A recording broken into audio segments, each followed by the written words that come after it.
Hey everybody, this is Modern Refugee. Just out here taking a walk today. Gonna have a little lunch in the woods and just practice our skills. Do a little exploring. It's always good to do that in your local area. The more you know, the better your chances of finding resources if things go bad. When we get a little further along here, I'll stop a couple times and show you guys a little bit of the scenery.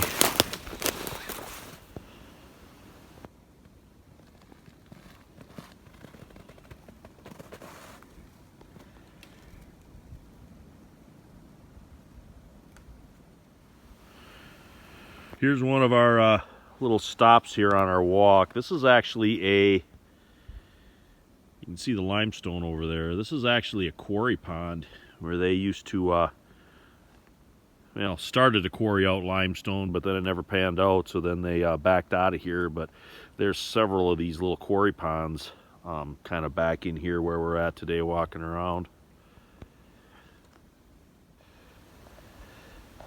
And that's what a really big poison ivy vine looks like. You can see all the kind of hairs growing on it. Almost looks like a real scraggly beard holding the vine onto the side of the tree. So this, in the summertime, is not a place where you'd want to hang around at all.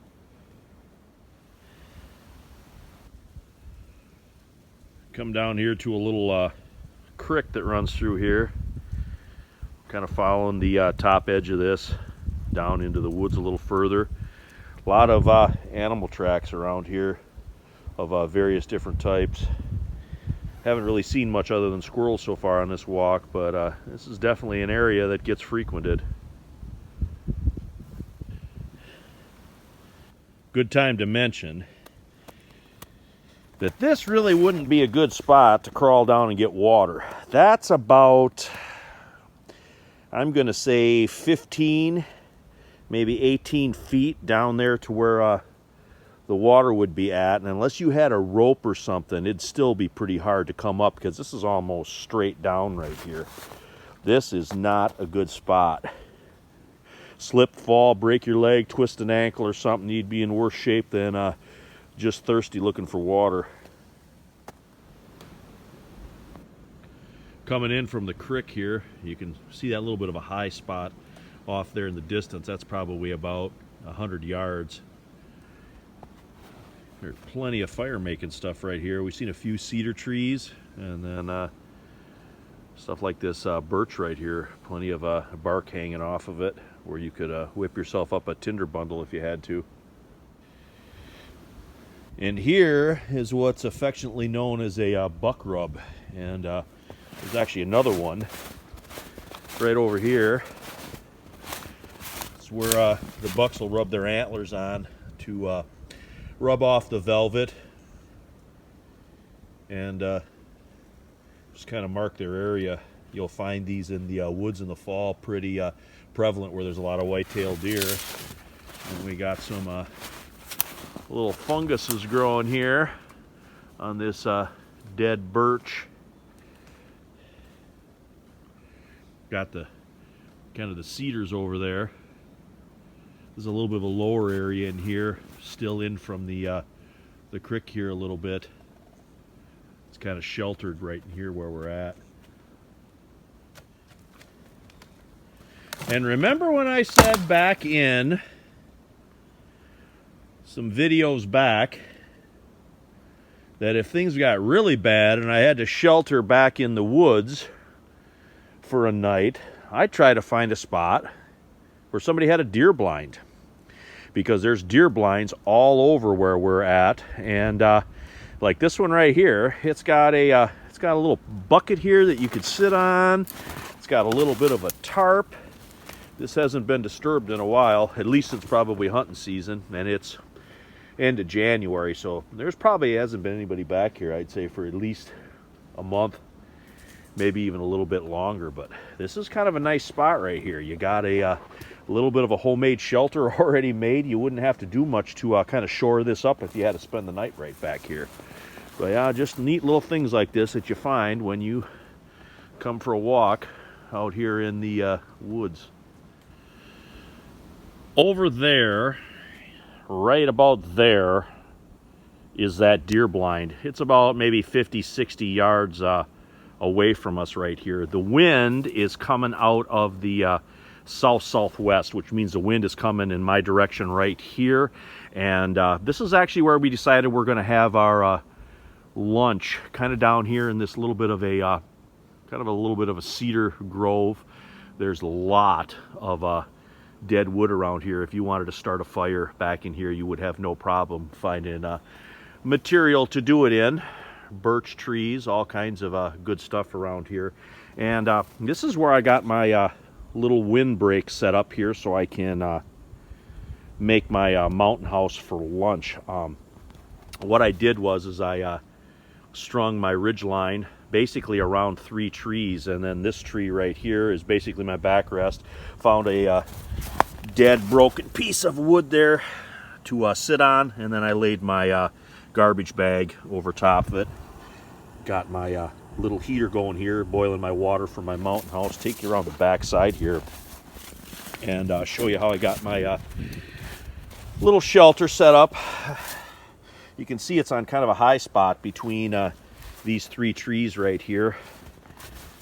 And I've put carabiners in my prusik loops to basically clip inside the grommets on my poncho. Folded the hood up, tied that off, and then there's the other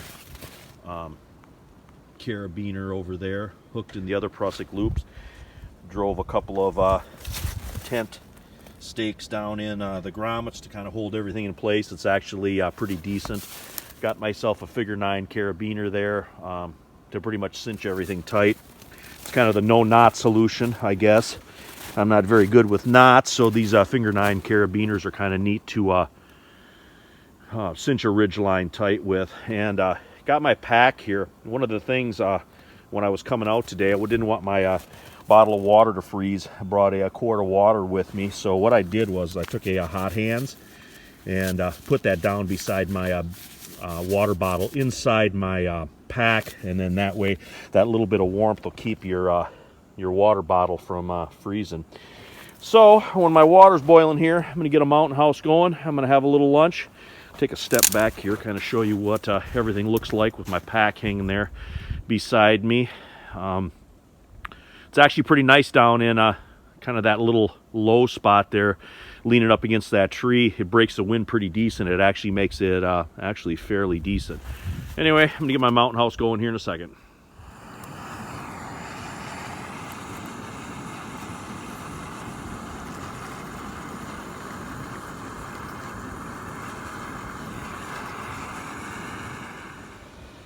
While my mountain house is waiting the 10 minutes to soak up, threw a little more water on.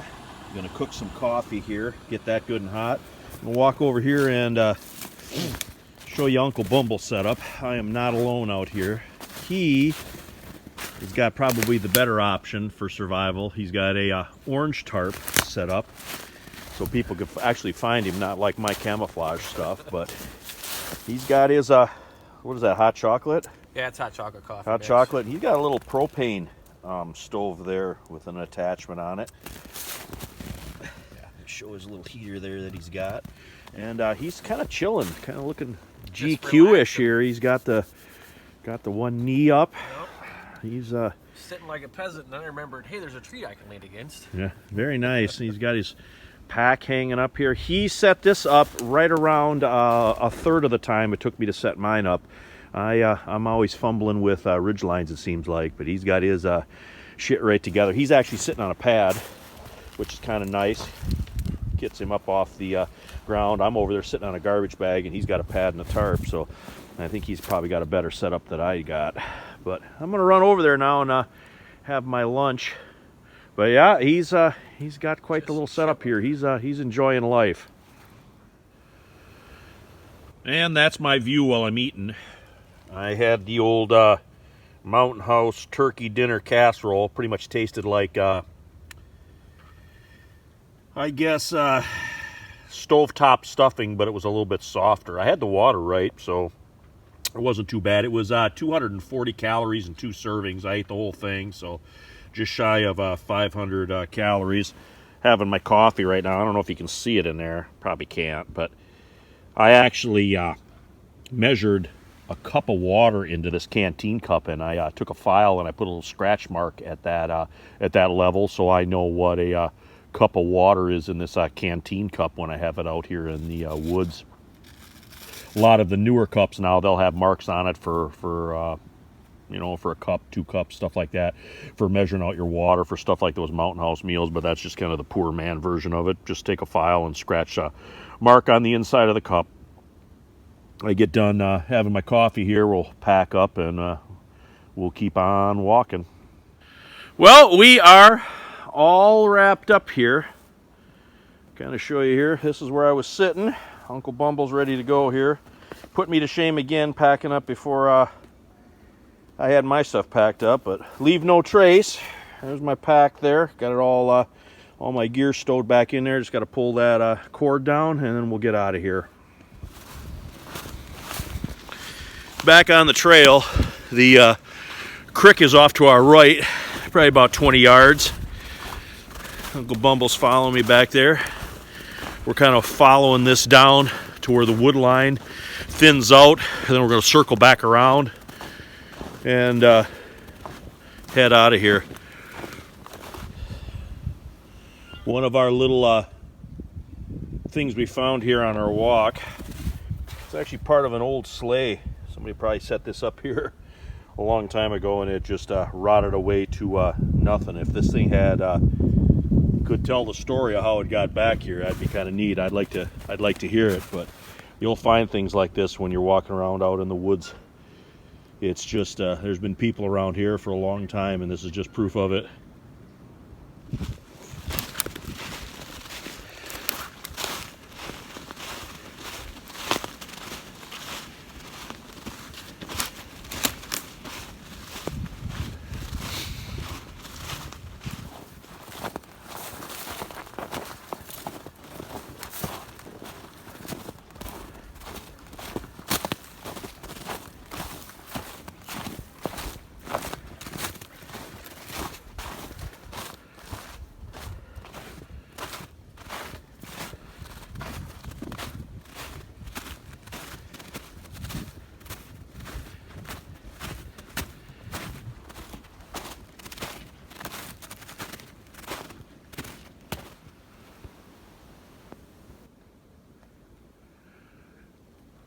Starting to snow.